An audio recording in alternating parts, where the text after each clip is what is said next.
trucking on, and I'm trucking on. Move her on down the line, another town will do me fine. I'm trucking on, I'm trucking on. Robert Fulford, welcome to Truckin' On. Thank you so much. It is so great to be here. Great to have you here, man. Man, we've crossed paths a lot over about the last 20 years, really. That's when I got into the business of industrial real estate. You were in Dallas. Mm-hmm. And I kind of knew who you were, but I wouldn't say we knew each other. And I mean, like, we weren't friends really, and we didn't hang out. I mean, we were friendly. Mm-hmm. But I really feel like I know you now because I just read your book. That's awesome. I feel the same way. I feel like I've known you, always, in passing and, see each other at events or whatever. I definitely knew who you were from the band before I met you. I was a regular at 8 Airs for a while, and I knew you were. I didn't know that was you. And then someone after, Ward's in that band, boy named Sue. I was like, oh my gosh, I've listened to him many times. So yeah, right on. I love your music. That's awesome. Love what you're putting out now too. It's good stuff. Thanks. You bet. I really enjoy it. It's a huge part of my life. And anyway, pleasure to have you here with me. So I like to start talking about your life ages 12 to 22. So like, what major events you would like to discuss that you feel like really shaped you into the person you grew up to be? That is 12's an interesting year for me. It was 1982, 83 time frame. And that was the year when I was 12, I went off to boarding school. I wasn't shipped off. It was actually, I'm the one that wanted to go. And I mentioned this in the book. I talk about, I had a sister. I have 3 older sisters that are much older than me. And the youngest of the 3 definitely was my, protector who watched out for me in a crazy, tumultuous family that we lived in that I thought was normal. And hence the name of my book, Normal Human Beings. And my sister had really convinced me the year before, when I was 11, the year before I was 12, before the 7th grade, that, hey, she sat me down one day, I can remember it clear as day, sat on my bed, and she said, I've got something serious I want to talk to you about. I want to get you out of this house. I'm not going to be here anymore. I'm going off to college next year. And I don't need to tell you all the reasons why you don't need to be here, but I don't want you here alone. And I'm not going to be here to protect you. And looking back, she definitely ran interference and did protect me on things when she was living there. I immediately said, I think that's a great idea. I agreed with her. It was a good idea. And she said, let me talk to, and she always had my dad's ear of more than any of the other 3 of us in the family, the total of 4 kids. She said, let me talk to Dad. I know I can convince him, and I'll tell him it's going to be good for you and good for your learning. I had learning disabilities. I had dyslexia. She said, we'll find a school that's right for you, and I'll help you. And my dad was all for it. My mom wasn't at first. I look back on it, I think they were excited to get me out of the house, but my sister, she helped me with applications, and I ended up going away to a boarding school in New England, Northern Connecticut, in Colchester, Connecticut, called St. Thomas More. And that was a big year for me, and I was around kids from all different backgrounds, all different, it was very diverse. The town I grew up in was not diverse at all. It was white as wonder. And, so I was around a lot, I was around some inner city kids from the Boston area and from the New York City area.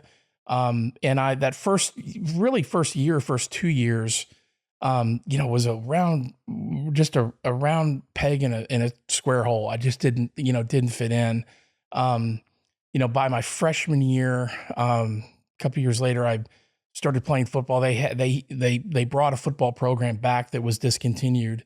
So my freshman year, I played football, and it was an awesome experience. We're not a good team, but coach was a really special guy. Coach Allen was his name. Really a special guy, and that experience playing football taught me a lot about, about myself and about, doing something outside of my comfort zone. And I think that, and boarding school for me, and I went to boarding school from 7th to 10th grade, and then some circumstances changed. I ended up going back to my high school, private or public high school in my hometown. But those 4 years, very formidable, taught me a lot about overcoming adversity, trying to fit in and trying to find my way and trying to find my niche in the world. And I also, major thing happened during that time. I lost an absolute dear friend of mine that I think about almost still daily. And it happened 40 years ago. A tragic accident that took place at a family wedding, ironically, but he fell. But, that moment in my life, kids when they're 15, 16 aren't really taught to deal with that kind of, trauma. How did he fall? He was at a country club. And it was, I guess it was in August, and it was hot, and a bunch of people are on this, like, imagine like an old fashioned fire escape, like a steel fire escape that's hanging out over a building. And it was 2 stories up. And he went outside, and his name was Michael Thompson, dear friend of mine, family's dear friend, still friends with one of his sisters. But he went outside to get a breath of fresh air, as other people were, and he sat down on the railing and just fell backwards and landed on his head and was killed. Yeah, it was awful. How old was he? 15. Oh man. Yeah, we were all in. I have a core group of guys that mean the world to me, and I write about them, talk about them. They, I call them angels in the book. That experience was so traumatic to all of us, and we were all so tight, and that experience almost made us a tighter group. These are guys I talk to at least monthly, text a couple times a week. We're on a thread together. These guys they actually, I live in northern Wisconsin now, not in Dallas full time, but they come up and snowmobile every winter the last couple of years. I mean, this is a tight group, and I think our friendships, all really got just more solid from the adversity that we all dealt with at a young age, and there was no none of us went to any therapy. I mean, my God, we needed it. It was just, we white knuckled and dealt with it. Yeah, and it was tough. I mean, that was definitely something that formed me in my teenage years. Therapy wasn't a thing when we were growing up like it is today. Yeah. Not at all. And when I thought about therapy, I thought about Bill Murray and What About Bob? Well, yeah. Or just, someone on a couch laying down and crazy people. Yeah. Yeah. I don't need therapy. Yeah. And there was so much stigma around that. Totally. Growing up. And it's just become so much more normalized, which is a good thing. Yeah. No, I agree. And, fast forward into college, had an incredible college experience. By the time I was 22, I was entering the workforce, and that was it. And you moved to Dallas. I moved shortly after college. I moved to Dallas, actually. Yeah. And, I had interned in Dallas with the Fultz companies, and had interned. How did that happen? That's a great question. Okay. My dad, was in commercial real estate. He was a developer, a senior developer with Prudential. Okay. Really they're not a player and haven't been for a long time, but in the 60s, 70s, 80s, and early 90s, they were a huge player. One time they were the largest landlord in the country. And my dad ran at one point when he retired, he ran that group. He knew Jerry Fultz and, really respected him. I took an interest into real estate. I didn't really know what I wanted to do. And I, freshman year in college, freshman and sophomore year of college, I was talking to my dad, and he's like, I think you'd be a good broker. And I say all these awful things about my dad. He was an awful person. He was an awful man. He was an awful husband. He was an awful father, but I will give him credit. For whatever reason, he saw in me that I would make a good broker, or at least be good at it and enjoy it and be able to pay my bills. And he introduced me to Jerry Fultz, and it was between my junior and senior year of college. I had, he helped me secure, some internships and helped me, gave me a dozen people around the country. And this was in 1992. The economy was just starting to look, real estate wise, was starting to look better, but still, not good. Nobody was hiring new people. Nobody new was getting in the real estate business at that time. Fresh and Dallas was one of the places. Jerry Foltz said, I don't have a formal program, but I'll put something together. And I remember reading the letter, and I had some other offers. I had a deal with, ironically, Grubb and Ellis, who I worked for a long time in my career. I had an opportunity there at their Pittsburgh office. My dad had done some business and really liked the people there, and had an opportunity out in LA and had an opportunity in Atlanta. And I'm like, well, all these cities I've been to, I've never been to Dallas. And I got to tell you, I mean, I'm smiling right now. You can probably tell I get excited about Dallas. Dude, I love this town, man. Right now, too. It's October 11th. Yeah. I mean, I got on shorts and a T-shirt and Birkenstocks. Yeah. I mean, yeah, but when I wasn't in Dallas 48 hours. Yeah. And I was like, this is where I'm going to be.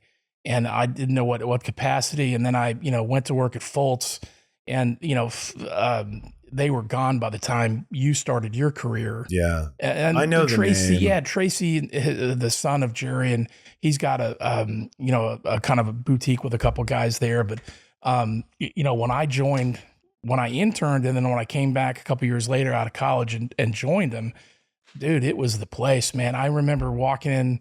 I mean, we were on the 12th floor of Crescent Tower, 300, and, incredibly beautiful marble floors and cool furniture. I mean, really cool furniture, and two beautiful receptionists, and this incredible, panoramic view when you got off the elevator looking at downtown. And it was a place where you walked in. I remember my first day there, and I'm like, man, this is the place. And there were hitters, Jeff Ellerman was there, Randy Cooper, Tommy Pearson, you can go to Todd Jones, Kurt Griffin. I mean, it was like, That's wild. It was I'm leaving off some names. Stuart Smith was there.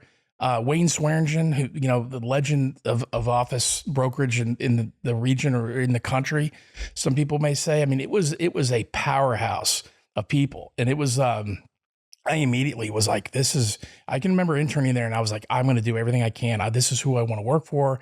I don't care what they want me to do. If they want me to mop the floors here, I'll mop the floors here.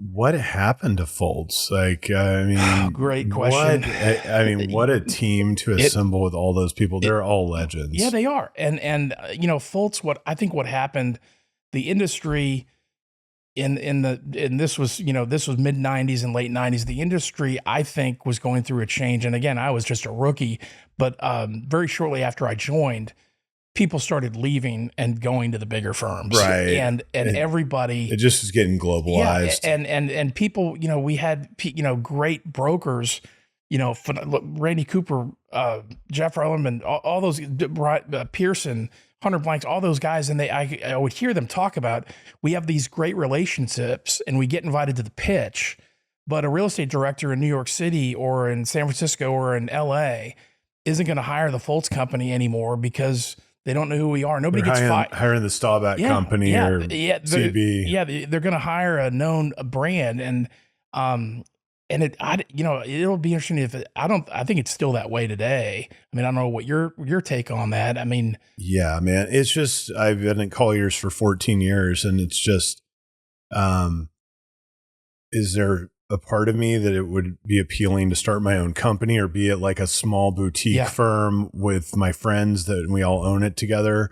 Sure. But to pull that off, doing tenant rep, especially like I do in global tenant rep, like that, it would be a lot tougher sales pitches. I think some people pull it off. It's not impossible, but it's more work. Yeah. Like it's the path of least resistance to building your business. If you're with a big shop and you're chasing big name clients, that's going to a real estate director. If they're like, well, I hired CBRE or Colliers or Cushman and Wakefield, like versus I hired this boutique firm out of Dallas to do all of our US real estate, and something goes wrong with like, which one will they get fired over? Yeah. I mean, I remember a pivotal deal. I'm jumping a little bit forward here, but when I was at Grubb and Ellis and working with Gary Lindsay, talking about, business and how we won this huge assignment, a couple assignments from Cisco Foods.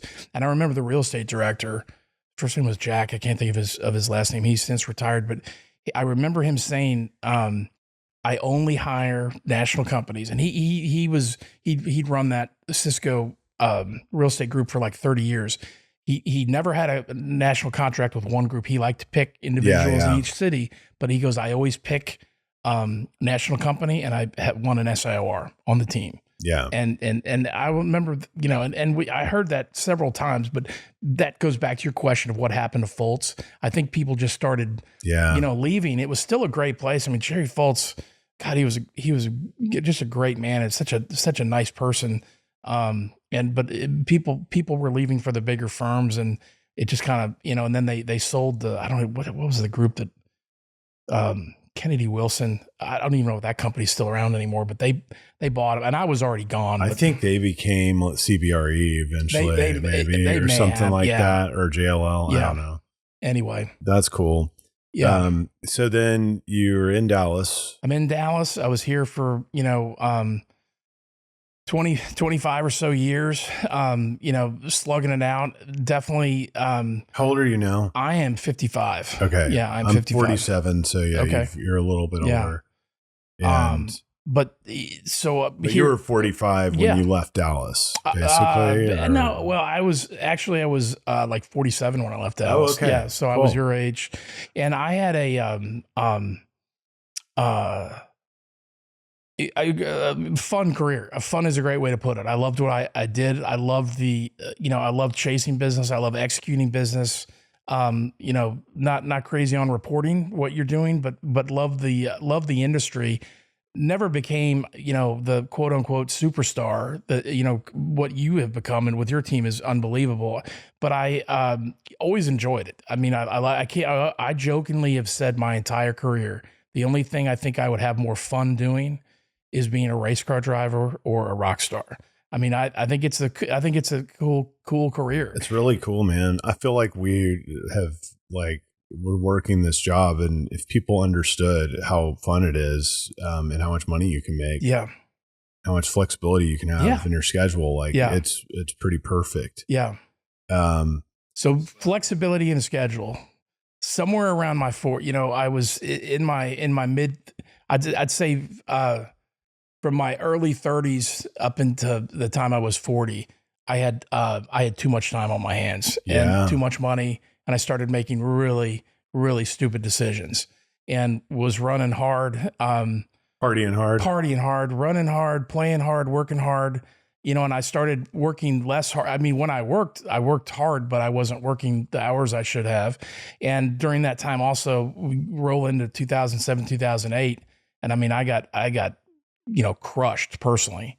And it was an eye-opening experience, that goes into those years. I mean, I hit, and I talk about it in my book. I mean, my business was struggling at the time. I was at CBRE. They had paid me.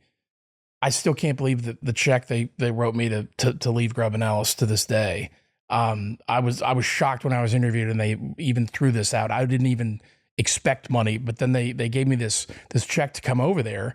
All that was more party. I remember the 2 weeks after I got the check, I went to Vegas and acted like an idiot. But so I'm the industry's slowing down. CB actually, I'll give the crew credit there. They actually said, your contract's up. You need to go somewhere else. And I said, are you telling me I have to go somewhere else? And they, you need to go somewhere else. And I get it. And I, didn't know. And okay, at the same time, I mean, this is poor, pathetic me. At the same time, I'm losing my eyesight for good. I'm blind in my right eye today. And I was losing my eyesight during the same time that, I was being told by CBRE to find somewhere else to go. I was in an awful relationship with someone I never should have been in, that was living with me. We were engaged. That was going sour bad in a very bad way. I was, at the beginning stages of disassociating myself with most of my family members because I couldn't stand the chaos anymore. And I was also during that period I lost my house. I mean, I talk about it in my book. I mean, I hit rock bottom, man. I hit absolute rock bottom. And I'm also, and I'm not sugarcoating this, but this is the honest way I feel. If I didn't hit rock bottom, I wouldn't have, climbed out of it. I needed to, feel like I had nothing else to turn to. Yeah.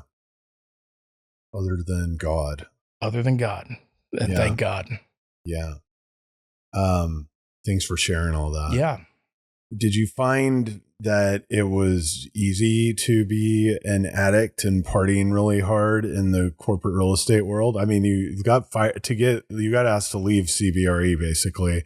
So do you think that was from the partying or from the not producing or a combo all the of both? above? Yeah.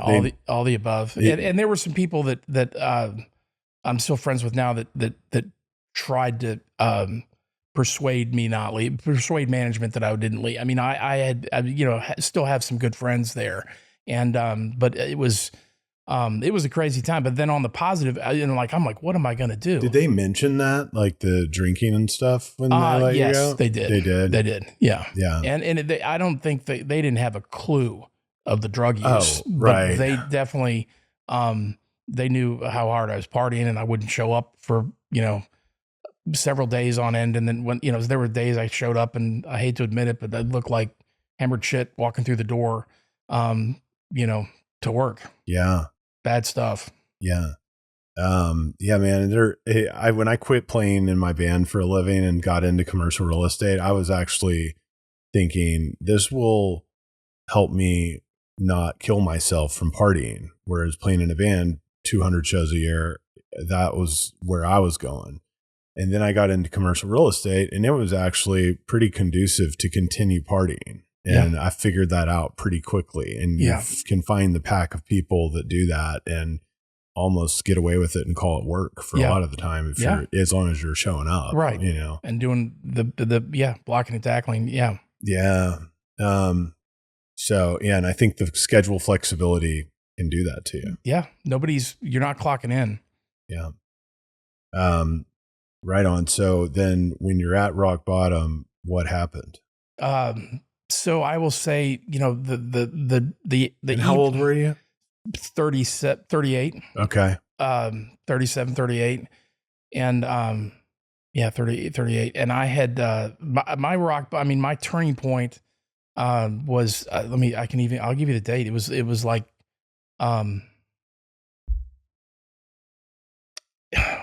it was in April. It doesn't matter, but it was in April of 2008.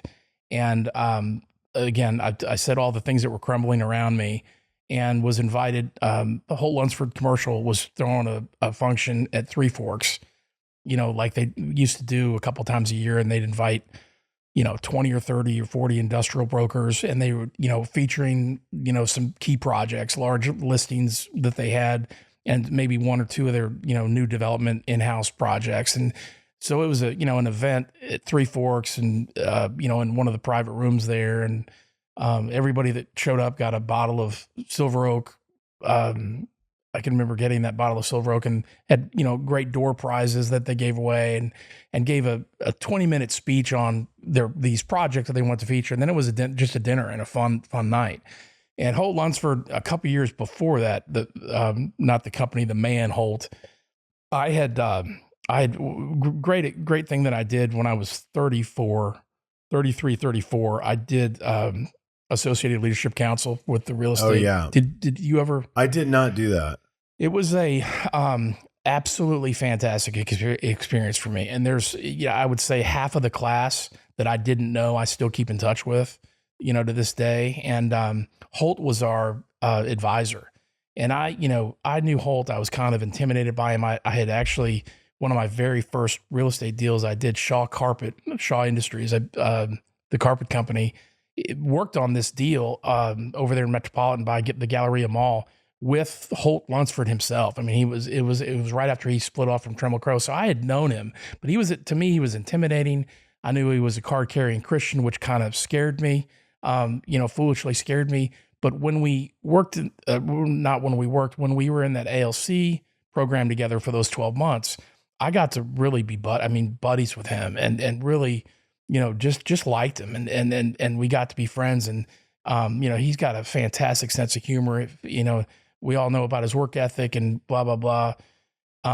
So he was a friend, and this event was going on. And like 2 days before the event, I called him and I said, "Hey, I'm going to this deal that your folks are putting on, your guys are putting on at Three Forks. Are you going?" He goes, "I'm going to try to go. Are you going?" And I go, "Yeah, I'm going to be there." And he goes, I'm going to try to make it. I'm in town. I'll try to make it." Well, so I go to the event and, find it, make small talk, get my, one of my 3 or 4 martinis I drank before dinner down and sat at a table. And, everybody started sitting down. There's one empty seat. And right before the program got started, the meal got served, Holt walked up and I was, "Is this taken, Robert?" And he sits down next to me and, he kind of leans into me and he says, "Hey, I've got a favor to ask. Would you give me a ride home tonight?" And I said, "Yeah, no." And we, he lived over by Preston Trail and I lived in Bent Trail North. So we lived fairly close. He had a much nicer house than me, but we lived fairly close to each other. And I said, "Yeah, absolutely." And we were North Dallas. I said, "Yeah, no problem. I'll give you a ride." So we, talked during dinner and then we got in the car and I've got my Silver Oak that I put in the back seat and we're driving. And, he says, "Robert, you don't seem like yourself. Is everything okay?" And I kind of stuttered. And I said, "Man, it is fucking far from okay. My world is falling apart." And we were driving and he said, "Tell me about it. What's going on?" And I told him about, my relationship that was failing. I told him I got to find another job. I got to leave CB. I don't know what I'm going to do. I'm in financial, ruins and my eyesight, doctors are telling me I'm probably going to lose my eyesight 100% in my right eye. Could lose it in my left eye over the next couple of years. And he just was like, and he was asking questions. Wow, what, who have you talked to? Who's helping you through all this? And I said, "Nobody." And he goes, "What are you doing?" I said, "I'm just getting through it, white knuckling it, man. I'm just getting," and we get to his house and we, pull in his circular driveway and I think there was a fountain there and he says, "Brother, man, that's a lot to take on." And, he says, can I pray for you? Do you mind if I say a prayer for you?" And 2 weeks earlier, I would have thought, "Man, thank you, but no, thank you. That's a really nice gesture." It's just not. But I was at the moment where I was like, I'll listen to anybody. And this guy's doing okay. And I like him and he wants to help me. So I let him pray. And I really couldn't even tell you what he was a genuine prayer. And he just was, "Hey, take these burdens away from Robert and get him on the right path and put him in front of the right people and this and that." And Ward, I'm telling you, as he spoke, I had this warmth. The only thing I can relate it to is hardcore drug use. I had a warmth that went over my body like I've never felt before, even more so than any of the drugs I had done. I just felt this warmth run down my body. And I thought, man, this is powerful. I've never felt this before. Yeah. I was like, and we got done with the prayer and I was broken down crying, and I was telling him, "Thank you." And I had my arm on, he's like, "Don't thank me." And I was telling him, I just had this amazing, he goes, that wasn't me, man. It wasn't me, brother. That was the Lord. And if you want to explore becoming a Christian and walking the path of the Lord, I'd love to be there for you. And again, weeks later, I would have been like, that's the goofiest thing. I make fun of people that spent time at church and spent, time worshiping. And I joined he joined a Bible study that was at his office weekly. It was run by a ex-football player, A&M superstar that played in 2 Super Bowls in the NFL, that has a ministry, and joined this Bible study. And I took it seriously. Now, I also remember Holt saying, "This isn't all going to change overnight, but the roadmap is going to be there. And if you stay true to yourself and true to, consistent with the program, I promise you, maybe not everything you want, but things you'll notice some changes, but it's going to take a while." And I was like, I'm all in. And I was all in from that moment on. And, shortly after that, I remember one time he called me in the office and he goes, what are you doing? And I was at Lincoln Center, went back to Grubb and Ellis, and he calls me, he goes, what are you doing? I said, I'm working. What's up? He goes, hey, you want to go grab a Coke or Dr. Pepper up at Sonic between our houses and have some tater tots and just talk? And I go, yeah, I can be there in like 20 minutes. It works great. And I remember him telling me about being baptized and becoming born again. And he said, this was maybe 9 months after the experience in his driveway. And he says, and when you're ready, let me know. I'm an ordained minister and I'll do it. And sure enough, later, about 6 months later, I was baptized in his pool. Wow. Yeah. That's amazing. Anyway, a great story. How did, I should try to, I don't know Holt. I'm intimidated by him still. Like I've never spent time with him and I've met him before. But like, what's his story? Was he like born that way? He was raised in a small, and I think Olney, Texas is his hometown. I'm almost positive was raised in a small town. He just listened to his parents and stayed on track. And stayed on track. I can see that from meeting him. Yeah. And his work ethic is unbelievable. And everybody, he does rub some people the wrong way, but I get it. He's got an incredible work ethic. He's got great people that work for him.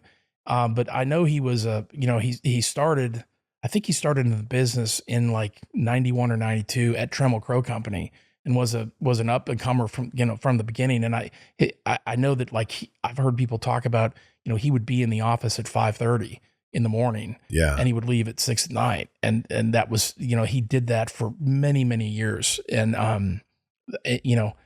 I don't care what you're doing. If you work that hard, it's something you're gonna become successful. But yeah, he was involved in the church his whole life. Yeah.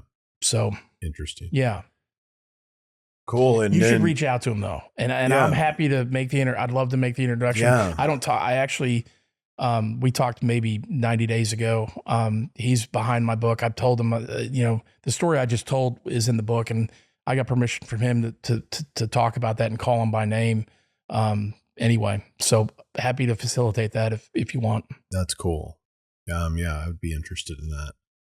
So when you started doing that and you got baptized and you're born again, what started changing? Well, I kicked my drug habit. Very unconventional. Was that after the baptism? It was actually before. Okay.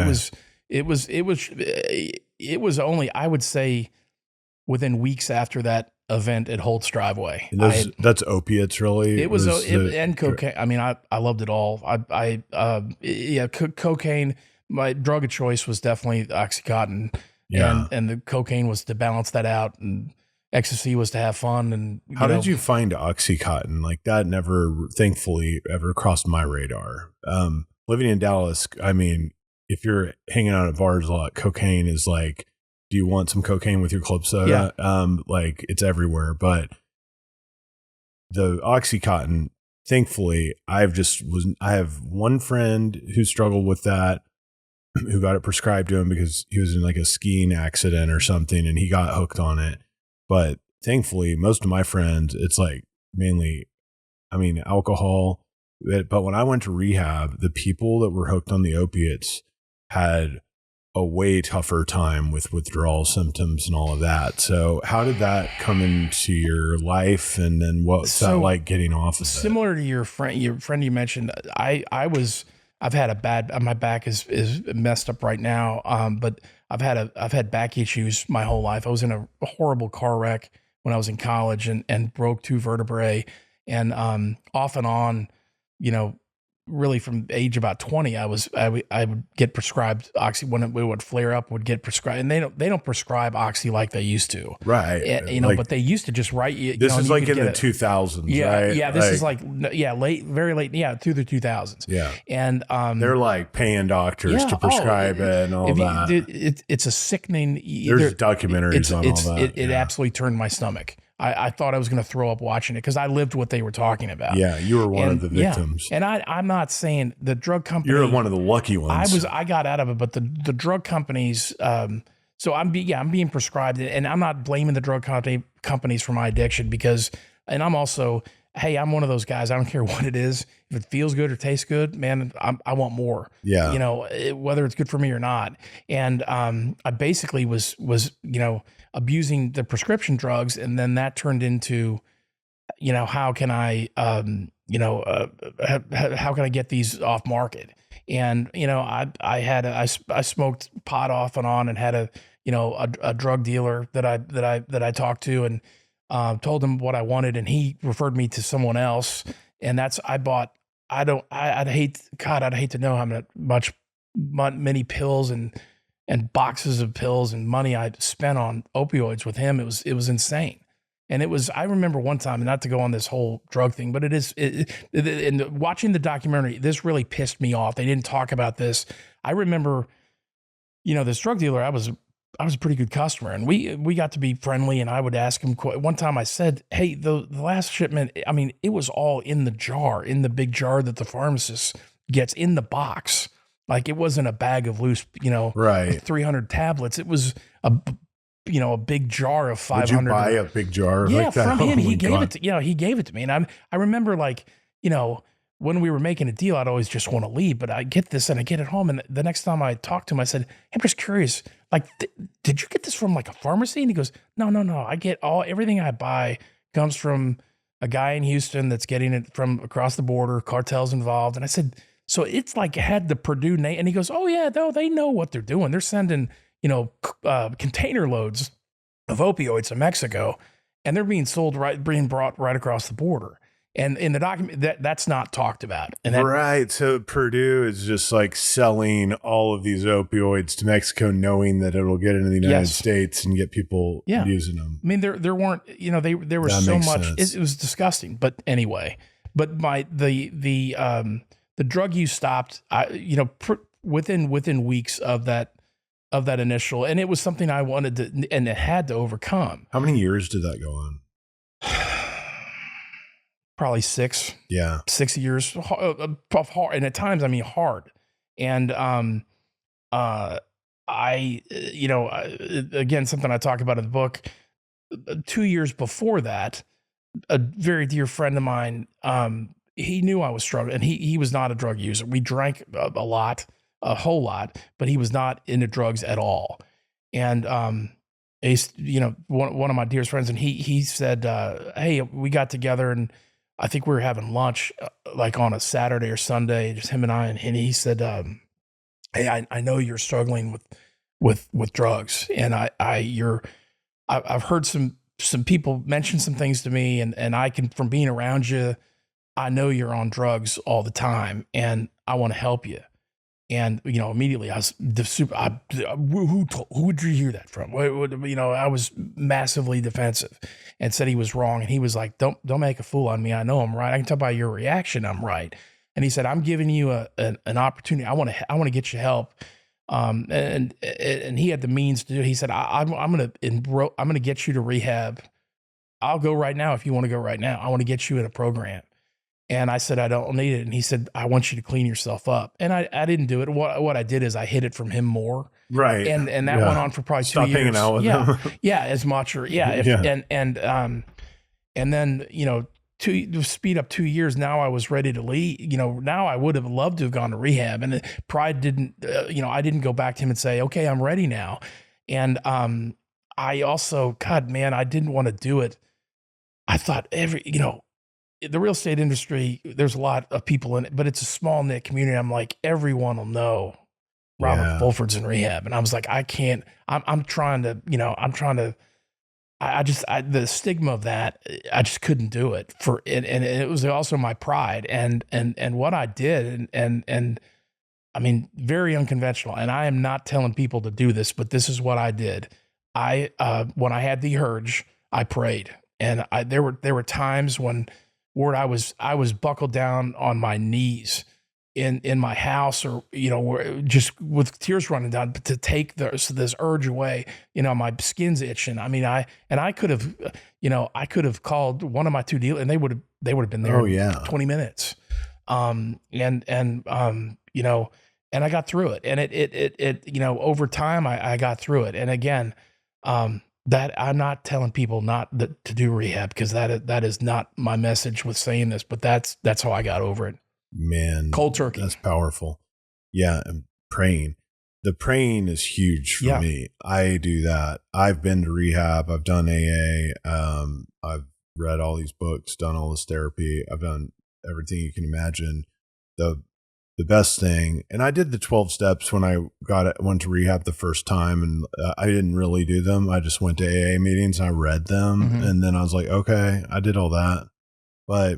And I believed in God always, for as long as I can remember.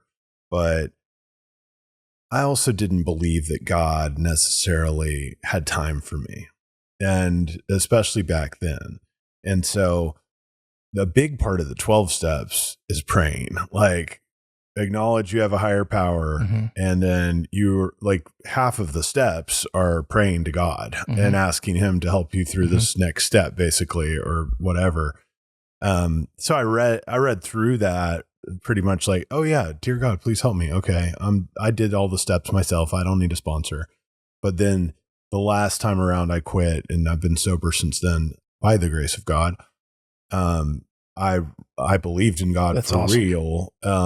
By, through my experience with psychedelics probably is what opened that door for me in a way to like go from believing in God to like, oh, God is with me all the time and with everyone all the time. And there's an infinite intelligence that I witnessed that's like, oh, okay, I get it. I believe this now. And having that faith, an actual faith, not a diminished faith that I thought was faith, that has been saving my ass. And yeah, whenever I feel the need, the last time it was really bad, I was in Vegas in March. And I mean, that was my, we're the same, right? Yeah. Like, yeah, when you're doing cocaine and you're getting drunk all the time, there's not very many better places to go to not feel bad about your vices. And I was in Vegas sober and just like mouth-watering, contemplate, well, maybe I think I can just do this again. Yeah. And then I was like, dumbass, get down on your knees and pray. And I did. And just like, God, please remove this like craving that I'm having right now. And if you don't, I'll take it as a sign that it's okay. And it was removed. Yeah. And I mean, I have a pretty colloquial relationship with God, I would say. Like I mean, I'm talking to God constantly. So when something like that happens, like, dude, I need you right now, please. And isn't that awesome? But that's part of the 12-step program for me, actually implementing that and actually working it with a sponsor was really helpful. So anyway, thanks for sharing that. I can totally relate. So, then you got through all that, and I mean, talk about, I keep saying this, I talk about it in the book, but I had as crazy as an upbringing, as anybody that I know. Sometimes you'll see someone on TV or on read a book about someone that's had a bad, and I'm like, oh, I got crazy. You want to hear crazy? I got crazy. I mean, it was a violent, just wheels off, household. And, it was awful. And when I became as a young adult, and my dad had a great job, but people also talk about, oh, violence is, in the inner cities and all that. And like we were, what I would call upper class, and my dad was upwardly mobile with a fantastic career. And, we had as violent a household as any ghetto family would.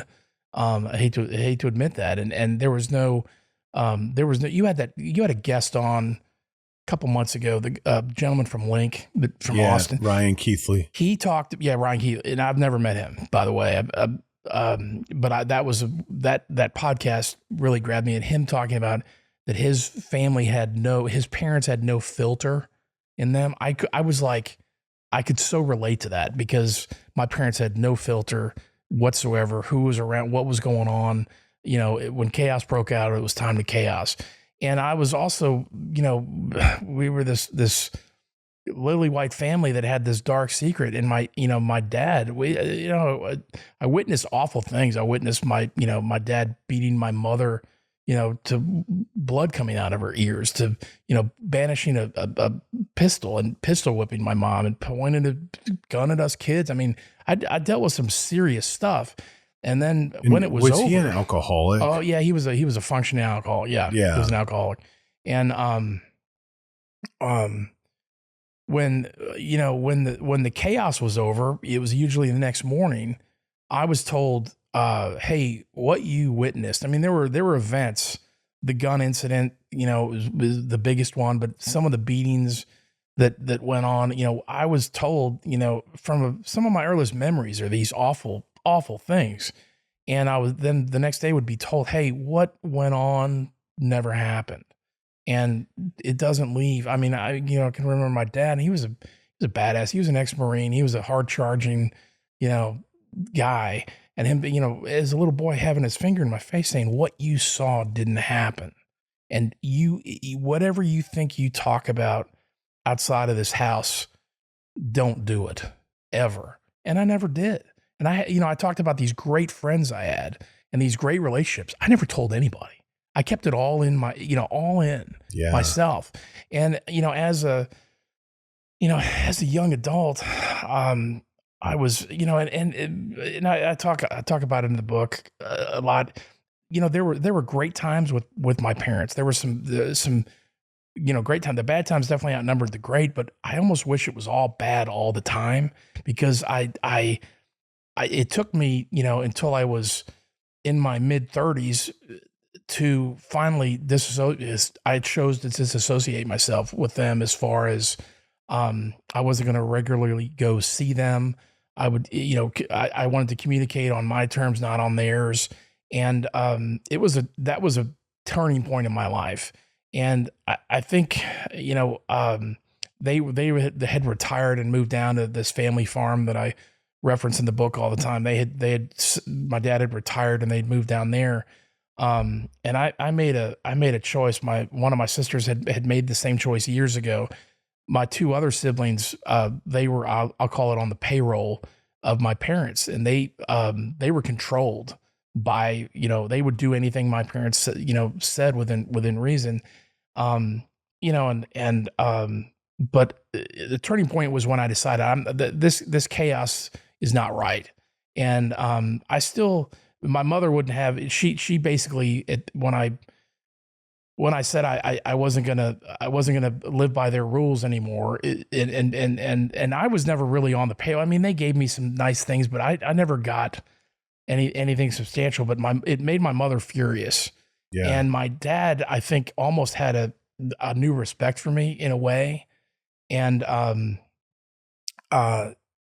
stayed in touch with my dad over the phone. I got together with him a few times before he passed on, and he, the last several times I was with him, he would go on and on and on about, I am so sorry of the man I was, and and he really truly had remorse for a lot of things. Did he get sober? No, he never did. And I don't think my mom ever. I don't think she ever. My mom was a off again, on again, raging alcoholic. She'd been to rehab before, and she was a mess. I don't know that she ever got sober when she finally passed. But my dad, we kind of had I think a mutual respect for each other, and he was so just apologetic all the time, and I know it was sincere, and we had the last several times that we talked, and the last time I saw him, he said, hey, I just want you to know,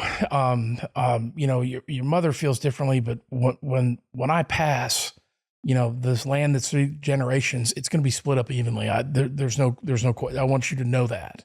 Do you hear me? And I said, yes. And I just, that's not going to change no matter what happens. I love you. You're my son. I've been awful to you, but that's not going to change. Blah, blah, blah. So, when they both died, and it's talked about in the book, the wills were falsified. The two sisters changed the will and cut me and my middle sister out 100%. And, you know, it's a long drawn out story that I'm not going to go into now, but when I kind of realized what was going on, and then when the chunk of the trust was this farmland, when it sold, I found out about it from, I had all these,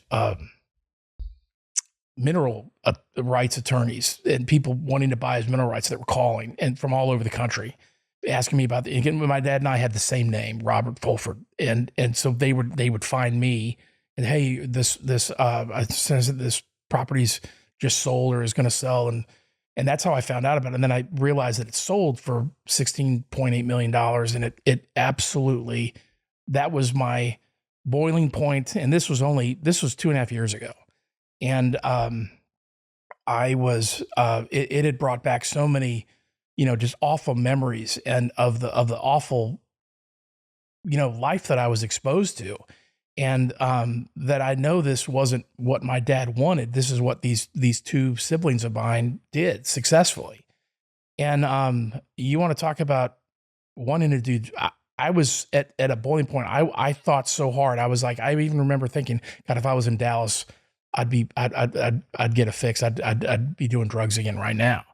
And I know I'm jumping around a little bit, but that incident happening and just the awful memories of my upbringing and just I had this incredible rage that my two sisters, who I, you know, had lost touch with, but I loved them. We never really, I never did anything to them. I mean, I did, you know, I helped one of them. I helped, in my mind, a lot, and that they did this to me. I mean, I had so much pent up rage and just overboiling to where I couldn't function, and that's what drew me to go to Rythmia and seek the help that I did down in Costa Rica with the ayahuasca and that experience, and I had, you know, when I boarded that plane to go down to Costa Rica, I mean, I was for me it was I was in battle. I had to get my head right.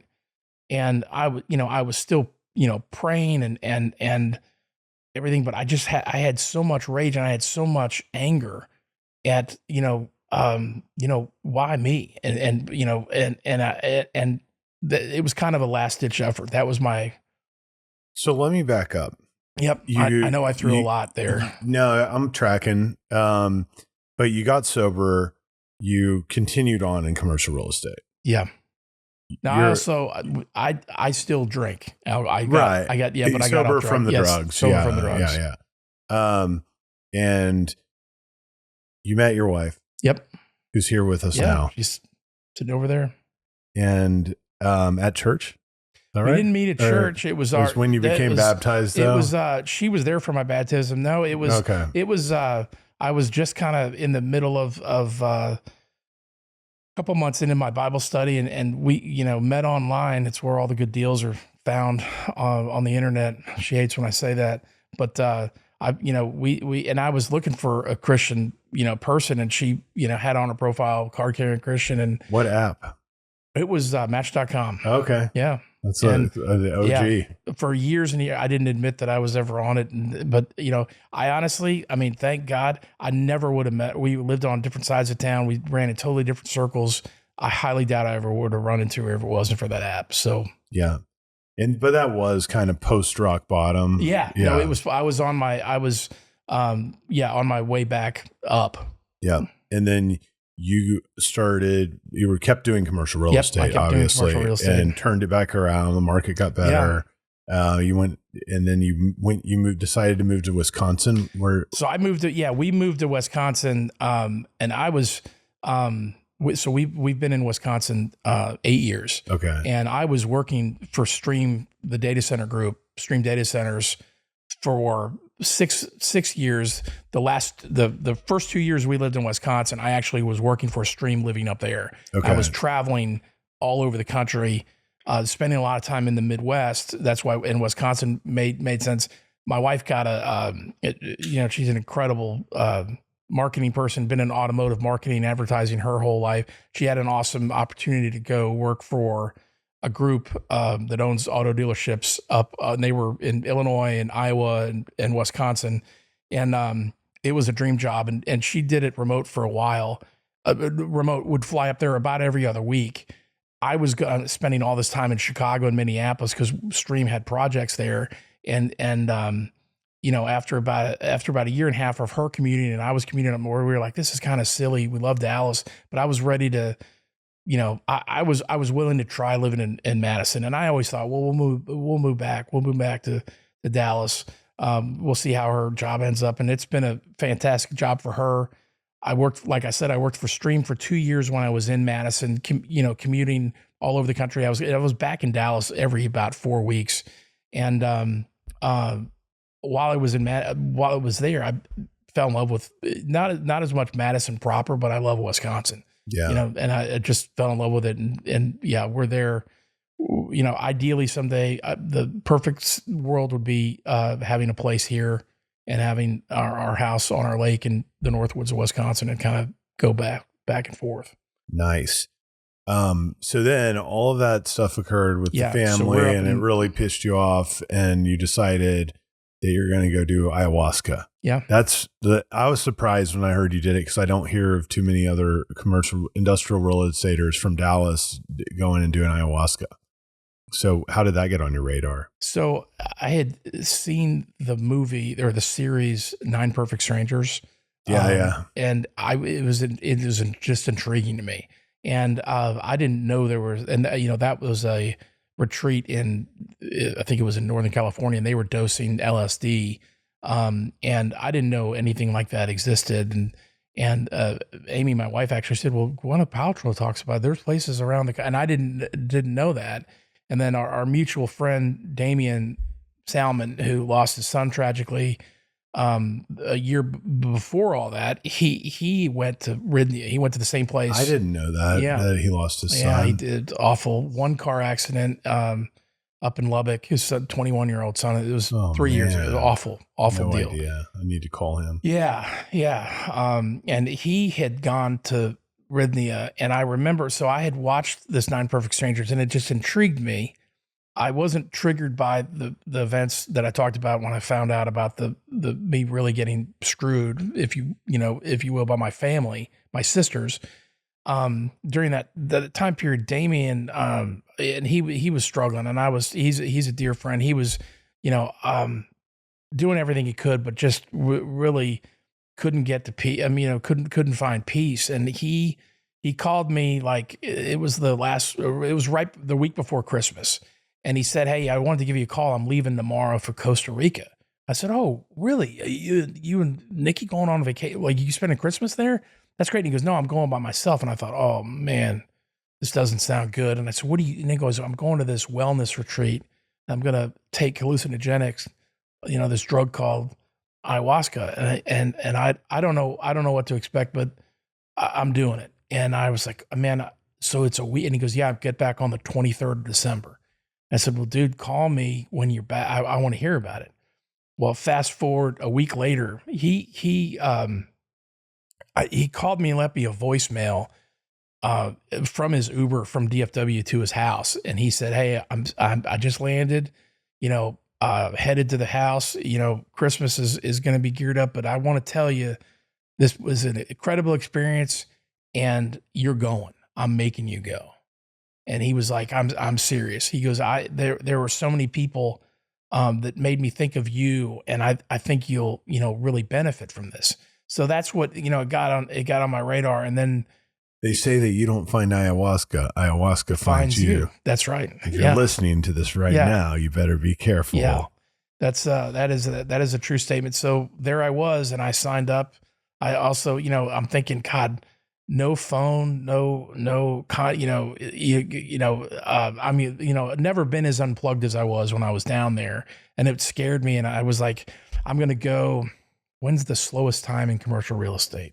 The second week of August. So I'm thinking, I went the hottest, and it was the hottest week in the jungle of Costa Rica. Yeah. And, to say, what year? It was 2023. Okay, cool. So just over 2 years. I went in August of 21. Okay. I went to a different place, but in Costa Rica. Yeah, you went to Solterra. Yeah. I know people that have gone there. Know people that have gone actually to both places. But so I go down there kind of knowing what to expect, but not knowing what to expect.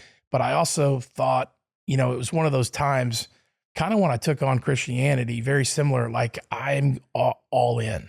Yeah. Whatever they tell me to do, whatever this program is, and whatever they, these doctors and whatever they tell me to do, I'm all in.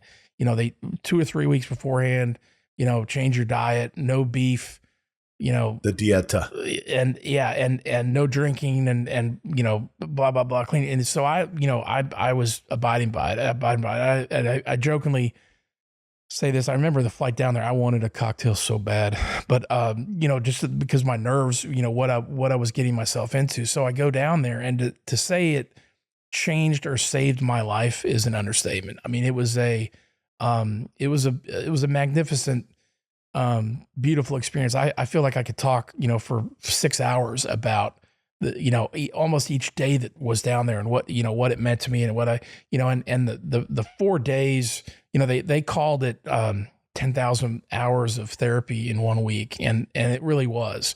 And it was just, the staff was beautiful, beautiful, great people that really want to help and want you to find your goal. They call it, your goal at Rythmia was called your miracle.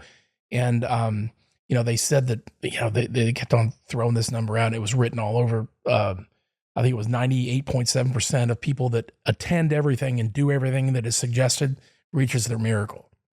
And, we start dosing on the second night. We dosed ayahuasca, 4 nights. We would start at the, what we called, it had a Indian or not Indian or I don't know, had a much more beautiful term, but we all called it the flight deck. That's where we would meet and start our dosing at about 5 o'clock and go until 3 or 4 in the morning.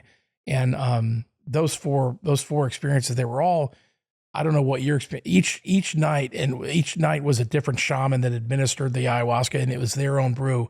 And it was each night was so different. And each night was such a different experience, good and bad for me. But I definitely got my miracle on the last night. And it was a beautiful, absolutely beautiful, incredible experience. That's awesome, man. Yeah. It was amazing experience for me too. And I think of it as just one other piece of the puzzle on my healing journey, Mm-hmm. and it was really cool.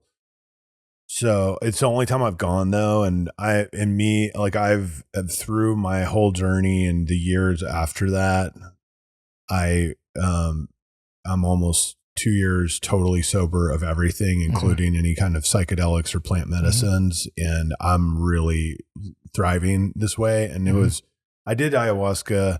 Then I went to a fasting retreat and I did ketamine. Yeah. And I did a lot of ketamine, and I would probably got addicted to it if we're going to be real about it.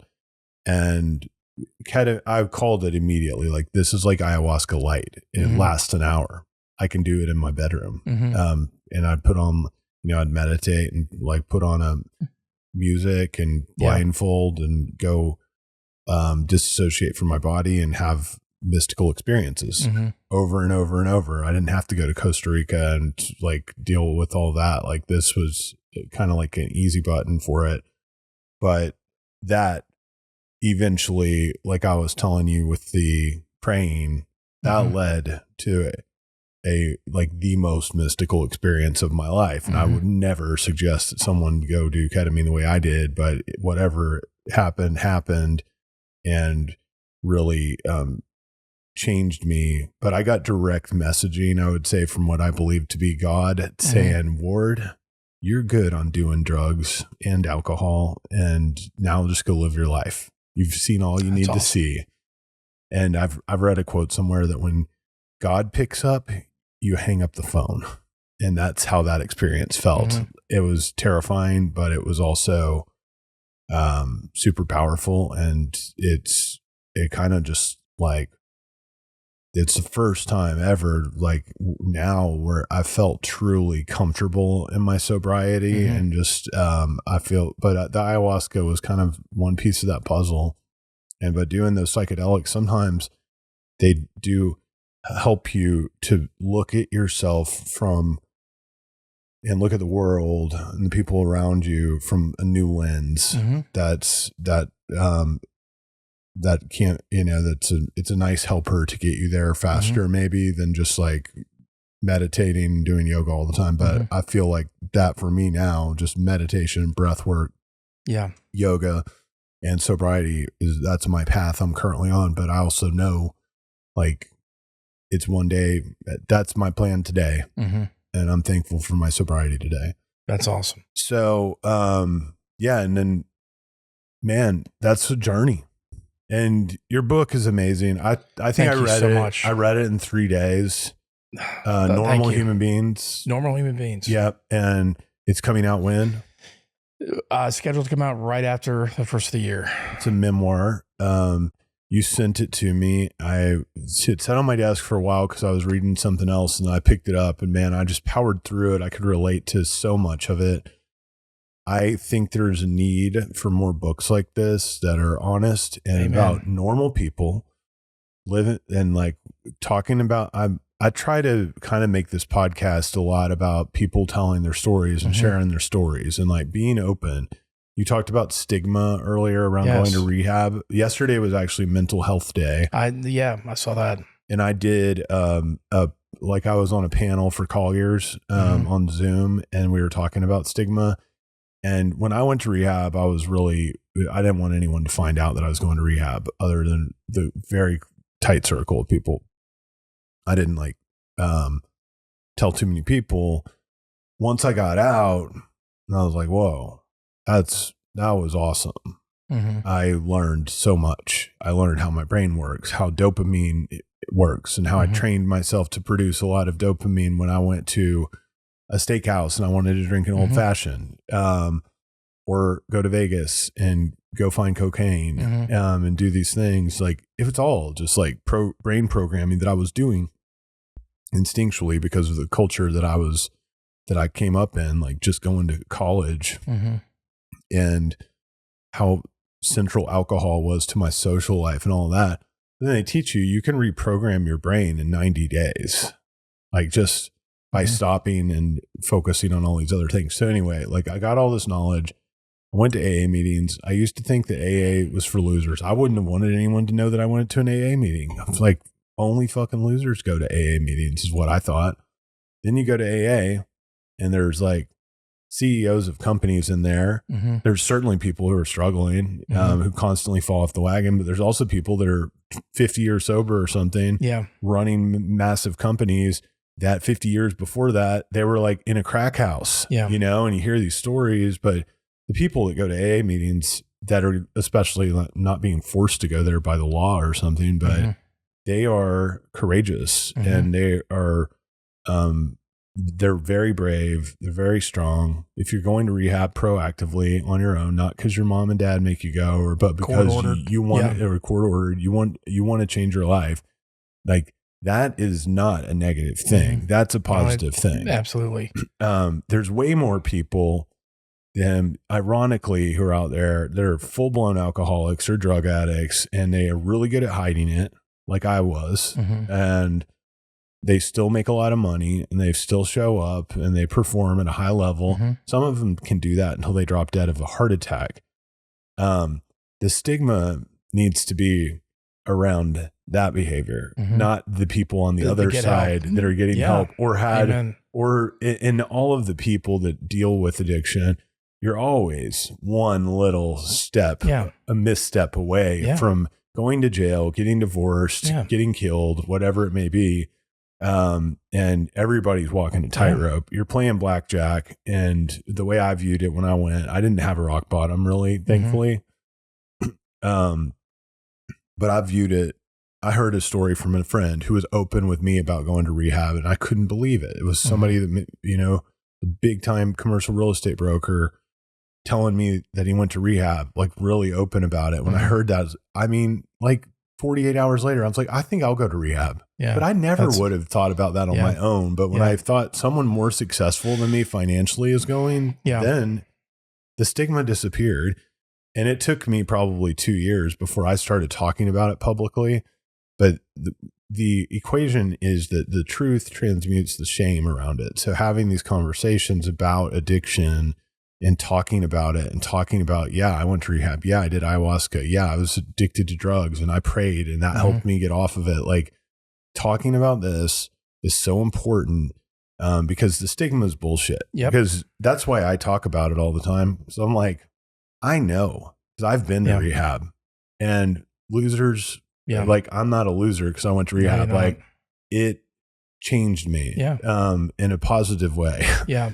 And another thing I mentioned yesterday about it that's so insane is I tried to get life insurance after rehab, and I couldn't get life insurance because something else. Because that's I proactively checked myself into rehab, and I had been sober for like 3 years, and I couldn't get it because I'd been to a treatment center, and it's so stupid. But yet, if I called them 3 years prior, you'd have. And I had cocaine in my system, I would have got life insurance. Yeah. Like, I mean, it's insane. So, can I say something about this? The whole stigma thing. You know, I'm, this book and passion, and this is new to me, but I'm passionate about getting the word out there to get help for men, because men don't get help. I mean, like I explained earlier, I mean, my way of getting through everything was just to white knuckle it. Yeah. And that's stupid. And whether it be, and you don't have to go to Costa Rica to a treatment center like I went to, or like you went to, or, it's talking to someone you trust. Maybe it's a pastor, maybe it's a priest, or, AA is a great place to talk to people, and seek help. And if you can't, if you can't find somebody to talk to, I mean, seek professionally. I mean, you could, there's professionals out there that'll help you if you just seek for it. And I urge people to go to my website, www.normalhumanbeings.com. I've got some links on there, and it's mentioned in my book. But, as men especially, my therapist, who I've had now for almost 20 years, when I told her about the book, she said, "I'm so glad you're doing this." There's so much out there about women getting help and needing help, and and being abused and getting help. There's not many stories out there, and not many people talking about men needing help. And I go back to, I love this, one of my favorite stories about Rythmia. When I was down in Costa Rica, there was a guy, and I had shared. I talked about all my, I'd opened up in a group meeting like I'd never talked to anybody before about my craziness and it was emotional. And the other people, there were 40 people in the room. Other people were getting emotional. And afterwards, a couple of people, hugged me and said, "Thank you for sharing. That was so powerful." And then the next day, I was, I think I was getting waiting to get a massage or a mud bath, a volcanic mud bath that they did there for relaxation. And there was this guy that was in the session, and he was a good 10 years younger than me, a bull of a man. I mean, and ripped. I mean, just incredible muscle mass. And he was ex-military, and he was there for dealing with his stress of PTSD. Yeah. And but I never heard him speak before. And he was just a very quiet, but he was definitely there and part of everything. So we're in this waiting room, and it's just him and I. And he nodded at me, and I nodded at him. And he says to me, he goes, I was in that session yesterday, and I can't thank you enough for what you said. He said it mirrored so much of my childhood, and I've never told anybody about anything that happened, but your stories were so similar to mine. And I got to tell you, you're a fucking warrior, Robert. Thank you for telling me that. And I look at him like, this guy's calling me a warrior. I mean, this specimen. And he said, as men, we need to talk about it. And I'm going to work on. I'm not here for my childhood drama. I'm here for my war drama, but and issues and turmoil and trauma. But I'm going to work more on my childhood, and you're the reason why, and we need to talk about this. And I said, man, don't we ever? And we kind of, we bumped fists and then kind of half hugged. And it was just, it's the only time I talked to him that whole let's say goodbye to him. But other than that, he was very much to himself. But I mean, if that's not, that was reason for me to be as open and vulnerable as I need to be. Yeah, man. Or can be. No doubt. I think it's really important, and that's all that we can do as individuals that have been through this, is to talk. And it's not like there's a finish line. No, it's a continuous journey.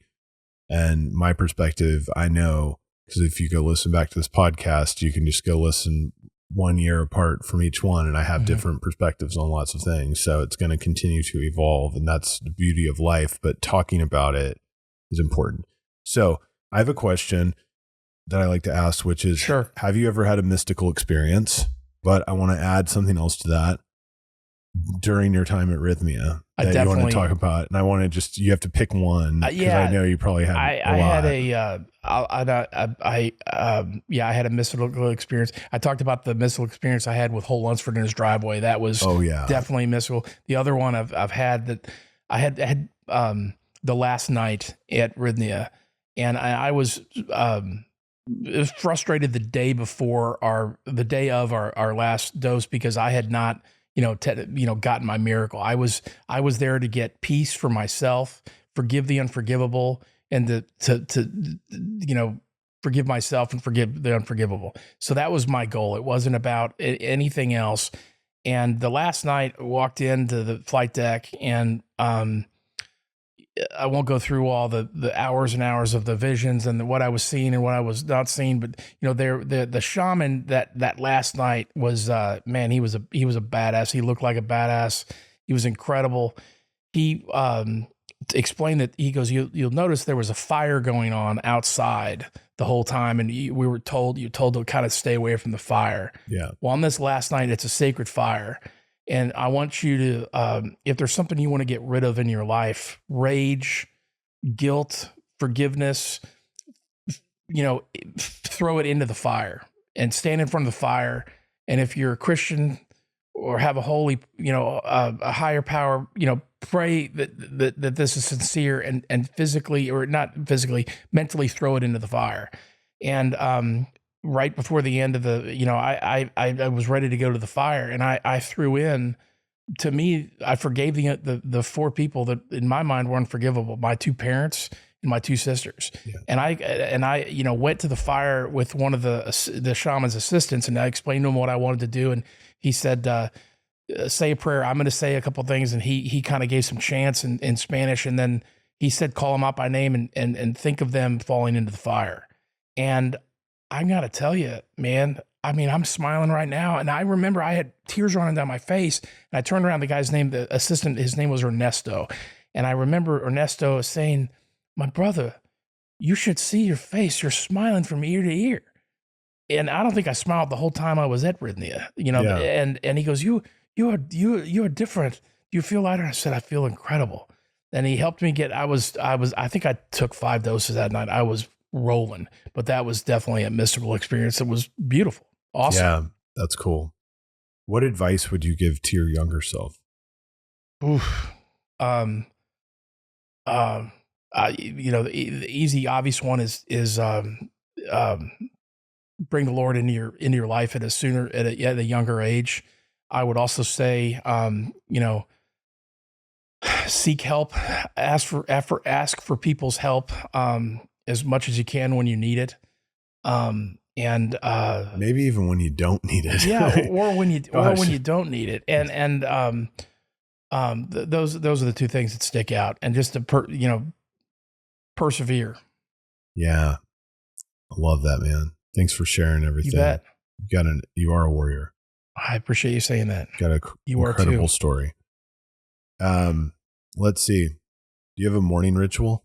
I do, man. It's an awesome ritual. And, I usually get up, I'd say 6 o'clock, 6:15. My wife is usually already up. As soon as I hit the floor, she makes me a cup of coffee, have a good cup of coffee, and we sit down, and we talk about, 3 things that we're grateful for, kind of rapid fire right off the bat.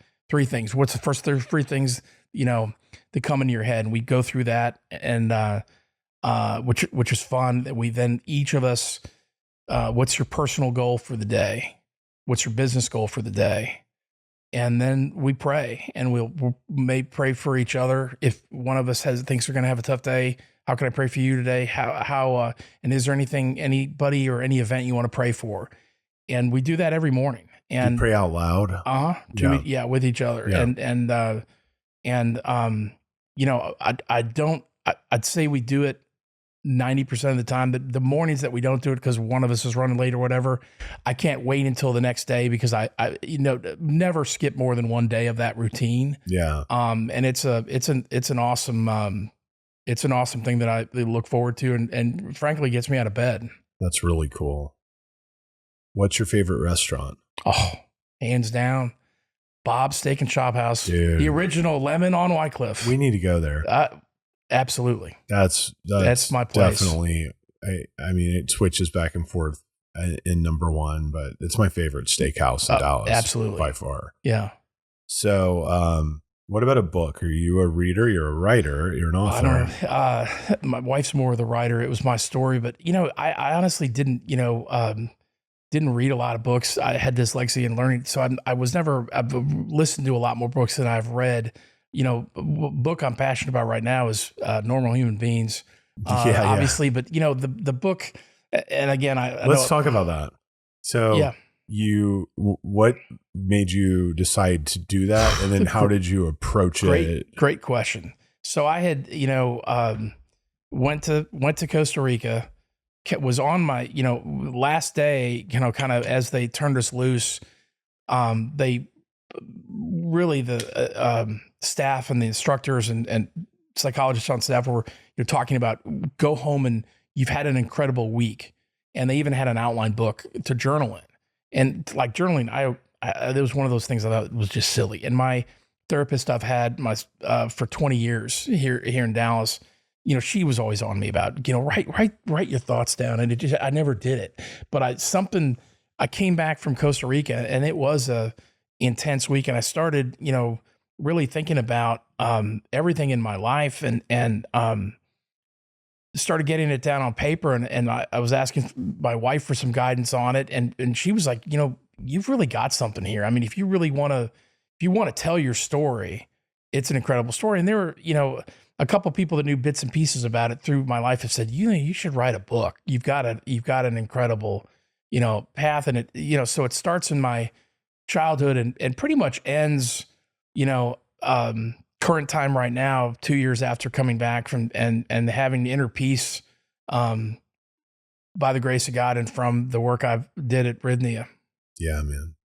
And then Amy helps you write it. She helped me. It was my story. There were a couple chapters that I would say I wrote. She definitely edited, but it was my story, but I could not have written the book without her. I mean, she was a English and writing major in college and incredibly talented and creative is the word I'm looking for. I couldn't have written it without her, and she couldn't have written it without my story. So it was a very good team.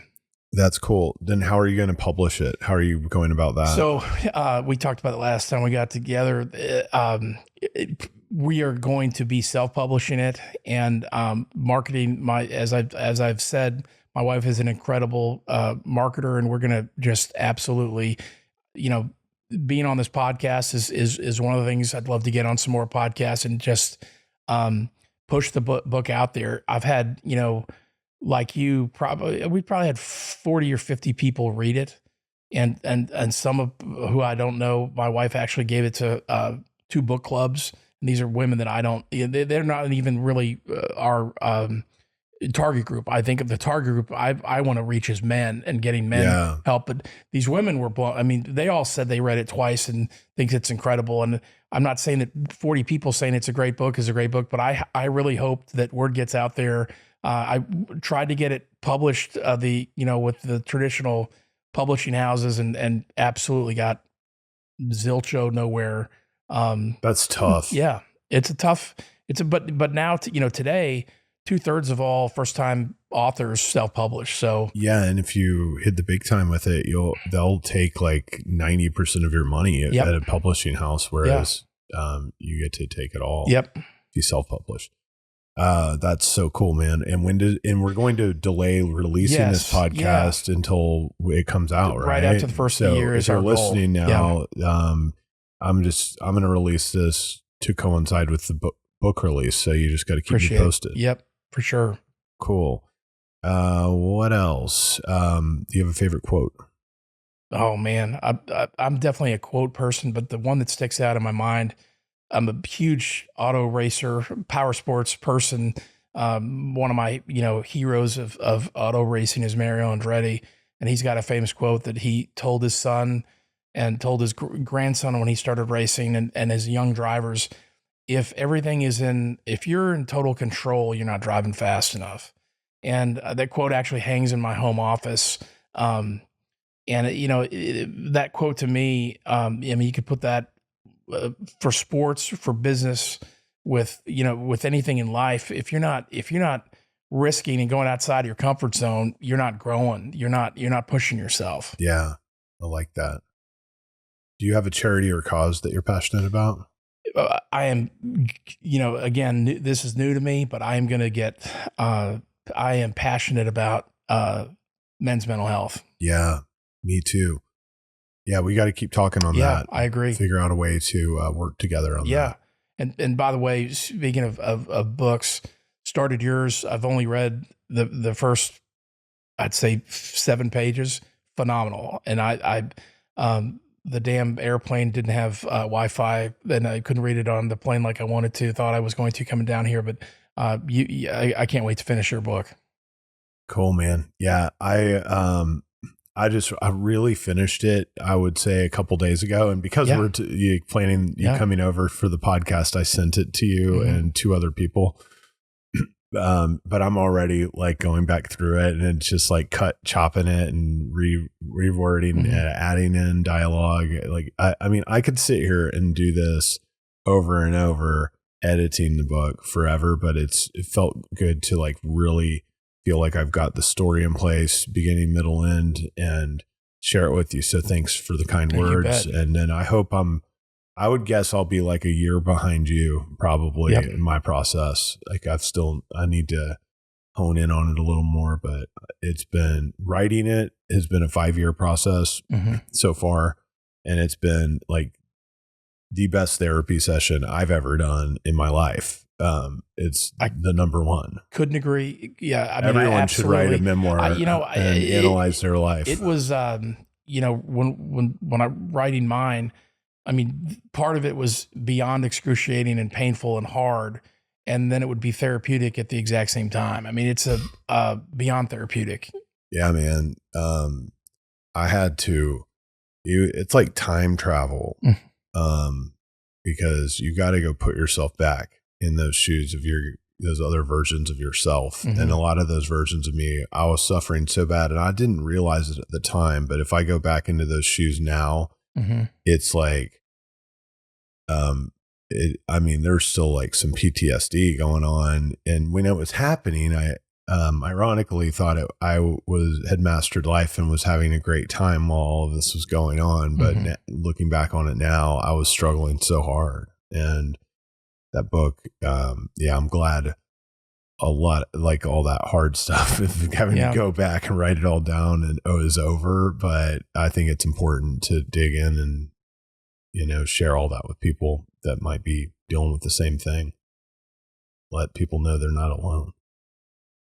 Well, Robert Fulford, it's an honor to be your friend.